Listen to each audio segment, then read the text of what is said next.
Imagino que lo escribía. Sí, sí, Yo creo que lo escribía, ¿verdad? Sí. Bueno, aquí tengo que hacer un inciso, Manuel, si me permites. Sí. Aquí tenemos un asistente, es español, es de Barcelona, y es Gerard el Español. Él es un cómico humorista que trabaja permanentemente aquí en Monterrey.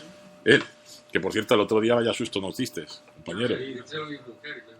Claro, que le daban casi por matado aquí. ¿Por qué? ¿Qué pasó? Porque en la puerta donde actúa él hubo un atentado y bueno, pues salió hasta en la prensa que Gerard, el comediante, había sido herido y todos nos asustamos muchísimo. Pero él se gana la vida aquí como comediante y monologuista. Bueno, pues él sabe más que yo, ponte aquí.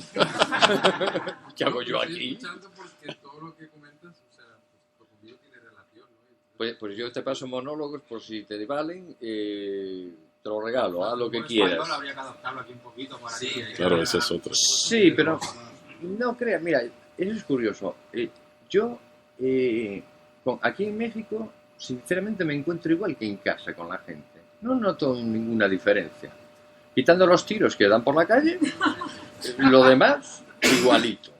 Las famosas balaceras esas, ¿no? Además se fue curioso porque hace unos días yo estoy en la residencia número 3 y hablando con la gente, no sé qué, tal, y voy a mirar el Milenio a ver qué dice hoy el Milenio. El Milenio dice que a 200 metros de donde yo duermo se pegaron allí 400 tiros entre no sé cuántos. Pero nadie lo comenta. Y dices, bueno, mejor, casi mejor que no lo comenten.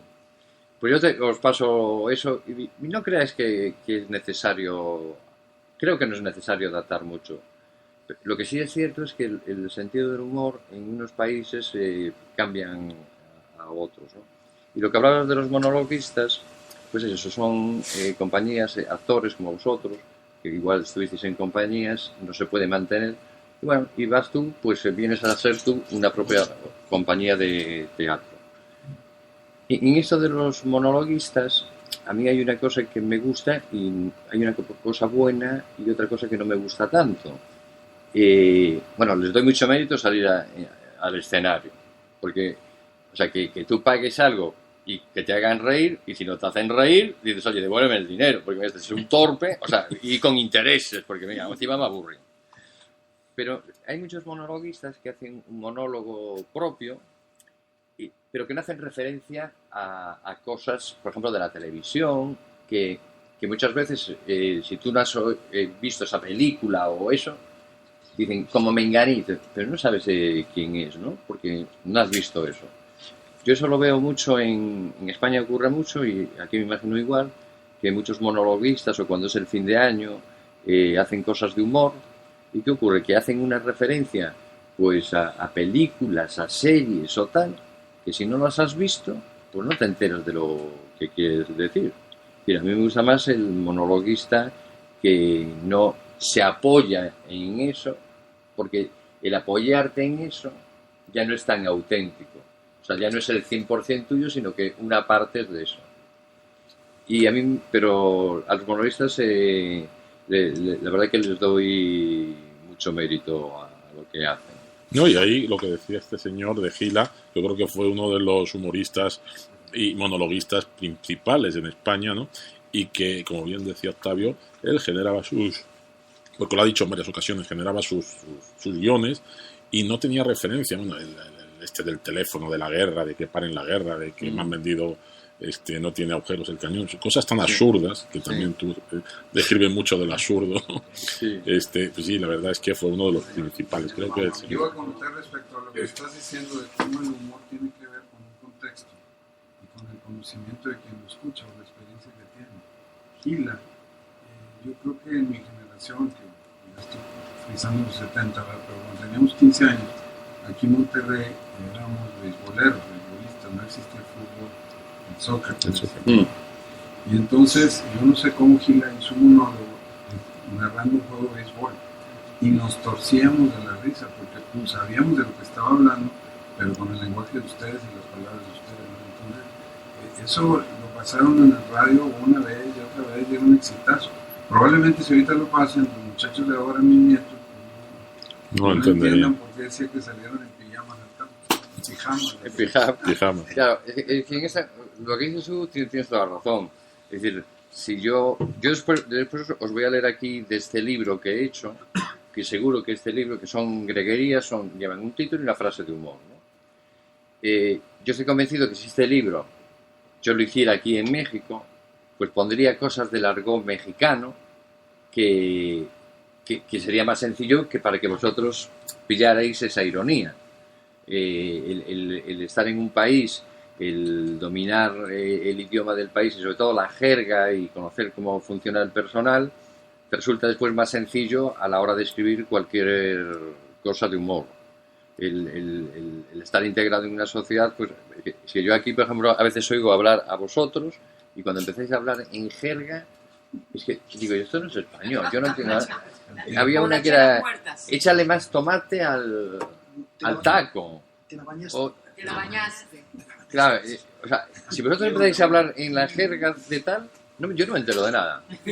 Pero de nada. Digo yo, ¿pero qué dicen? Pero esto no habla en español. En cambio, si no utilizáis esa jerga, pues me entero de todo. Ahí, qué bien. Bueno, ¿cómo clasifica todo cierto humor? O hay humor negro, humor blanco, de esta manera. Yo pienso, por ejemplo, en el caso de Charlie Hebdo, este periódico francés que sufrió un atentado, pues era un tipo de humor. Ya, se ha reído bastante, ¿no? Pero un humor pesado, hasta cierto punto. No sé cómo ve usted, ¿cierto? Humor negro, humor blanco, humor, ¿cómo se puede...? Bueno, yo los del periódico ese lo tengo claro, son unos idiotas integrales. Porque hay 20.000 temas que puedes tratar y no tienes por qué cebarte en un rollo que sabes que es peligroso. Es decir, yo por ejemplo...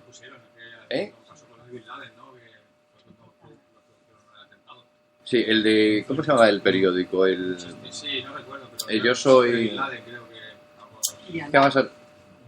Yo creo en la... O sea, una cosa fundamental en el humor es no herir.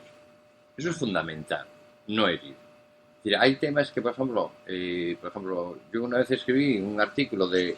Que hay, en España hay una radio que se llama Radio María, que es religiosa, ¿no? Oye, a mí me parece muy bien.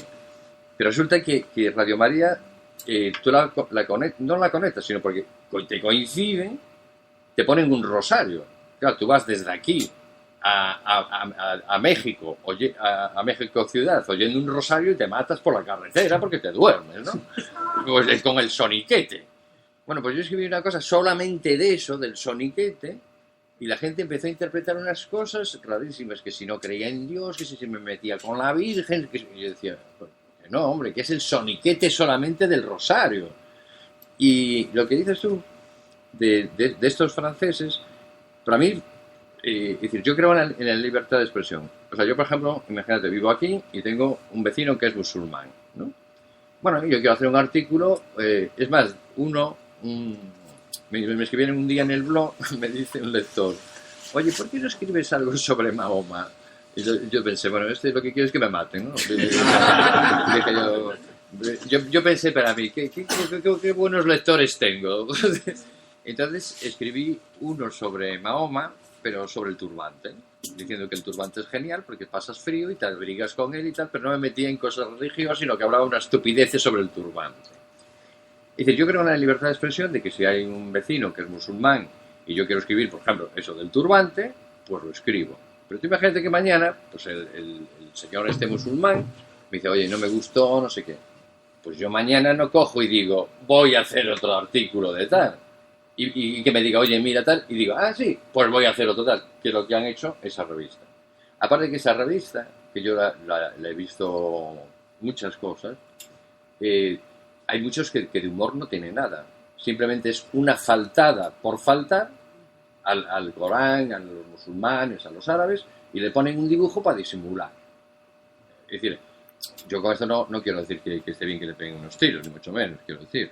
Pero quiero decir que tú en la vida hay tantas cosas para poder escribir que de repente te enfoques en un rollo de esos y insistiendo. Aparte que a ellos ya les habían amenazado, cambiaron de local, después se fueron a otro local después del atentado y después cerraron. Porque claro, los otros que le prestaron el periódico para hacer dijeron, oye, mira, como sigas con estos que nos pegan 4 tiros a nosotros. Y también, como si ahora te vas a los de Lis, ¿no? Y les gastas una broma sobre Lis. Pues ¿qué te van a hacer? Pues te van a pegar un tiro. No vas a hablar de la libertad de expresión a ellos. impresión en lo que te vas a llevar. Javier quería preguntar, creo, ¿no? Antes. Sí, digo, pues el humor tiene varias funciones, ¿no? Y ya que hablaban de estilos de humor, pues yo creo que hay un humor que está comprometido socialmente, un humor que además puede servir, muchas veces ha fungido como un instrumento pues, de rebelión, de crítica y de defensa de la democracia, ¿no? Sí, vamos a ver. Sí. Bueno, como veo que prácticamente todo el mundo conviene en la misma idea, yo voy a ser la voz discordante. Bien, eso está bien. ¿Por qué digo esto? Pues porque eso que acabas de comentar ahora, el tema tiene muchas aristas y es muy analizable. ¿Por qué no se va a poder?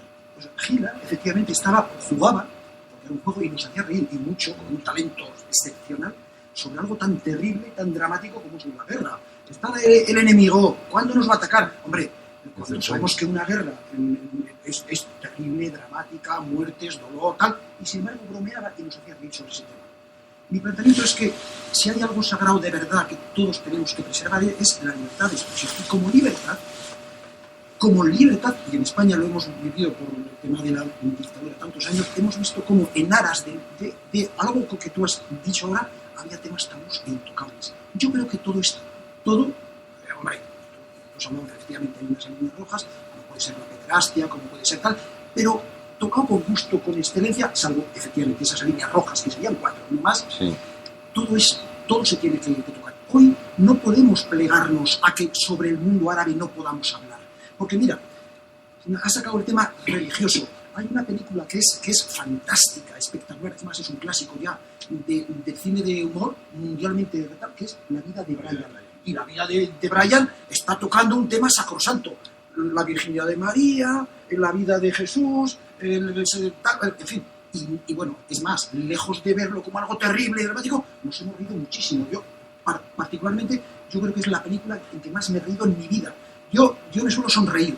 Yo la risotada, la carcajada, yo no sé. Bueno, pues viendo eso, es que me moría de la risa. Y no recuerdo otra donde yo haya. En fin, ese es mi caso. Y si se toca ese tema que es de la risa, ¿por qué no se va a poder tocar también el tema? ¿Porque tengo miedo? Pues efectivamente, pero a lo mejor es lo que hay que hacer para sacudirnos ese complejo que ahora el mundo occidental, porque si no estaríamos siendo rehenes del miedo que tenemos. Y con miedo, tú sabes perfectamente que no avanzamos. Delicado, es cierto, que es un tema que habrá que saber cómo se trata, quién, cuándo, de qué forma, pero miedo, claro, no. ¿Y de qué se puede hoy hablar cuando estamos viendo que esa interpretación de la Biblia, de Alá, de Mahoma, tal, es intocable? Pues la mejor forma de tratarnos con ironía. En España hemos visto no hace mucho tiempo como un ejemplar del Jueves, bueno, pues traían la portada al rey actual con su mujer copulando, físicamente copulando. Claro, inmediatamente, el rey, la monarquía, los borbones. ¿Y por qué no se va a tocar? Si se puede poner a un artista copulando, ¿por qué al reino? Porque es la Casa Real. Cuando voy, además, los que no somos muy monárquicos estamos un poco enfadados por otro tema. Totalmente. Entonces, todo es, yo opino que todo se puede tocar. La risa es necesaria, es salud. Yo no sé si efectivamente los yanquis que son tan amigos de la estadística, esos 400 músculos, eso ya, tal, pero la risa es imprescindible. Es más, hemos visto ya como históricamente los emperadores romanos, en la Edad Media, estaban los bufones, estaban los payasos, los niños, y se les lleva al circo para que se rían, porque efectivamente la risa es salud. Sí. Entonces, todo lo que propenda a la risa, yo lo veo así, yo creo que es fantástico. Es más, la pena es que no reímos más. Y yo, pues antes hablabas de Firmino y Casado. Son los monstruos, sí. Son extraordinarios. Es un humor de absurdo, pero es que justamente el humor, bueno, está el humor de los americanos, que se ríen mucho porque uno le tira una tartada. Ese tipo de humor no me gusta, pero está el humor inglés, que es fantástico, fino, sutil. En fin, creo que el humor tiene un término, pero luego muchas acepciones. Buster Keaton, Charlotte, eran señores muy serios y te reías. ¿Por qué? ¿Cómo? Pues su forma de actuar, incluso de la pena, de la miseria. Cuando ves a Charlotte cómo come una suela de zapato, sí. Es tristísimo. Un hombre que está pasando hambre, que cómo saca los clavos como si fueran las espinas de un zapato, pero te ríes porque qué talento. Termino. Creo que todo, incluso el drama, es susceptible de sacarlo. Sí, es que ahí ocurre una cosa que es lo siguiente. Yo sé, cuando hablas de la guerra civil